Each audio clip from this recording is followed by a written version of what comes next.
মকর সংক্রান্তির ছেলে মেয়ের জন্য জামা আসলো, তো দেখি কিনে এনেছে এরকম জামা। এটা পুচকুর জন্য এই জামাটা।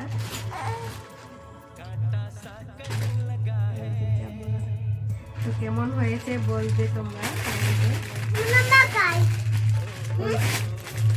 এটা কার জামা? এটা এটা কার জামাটা? মা মা এটা কার জামাটা? মেয়ের জামা আর ওইটা ছেলের জামা। তো কেমন হয়েছে বলবে তোমরা কমেন্টে।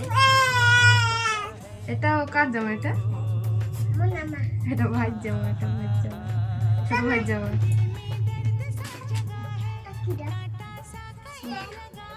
এই যে জামা আসলো মকর সংক্রান্তি, তো দুইজনের জন্য কেনা হয়েছে। আমাদের তো এখন আর নেই, আমরা তো আর পাবোই না জামা কাপড় কিছুই পাবো না। এই যে দুজনের জামা। তো কেমন হয়েছে বলবে তোমরা। টাটা।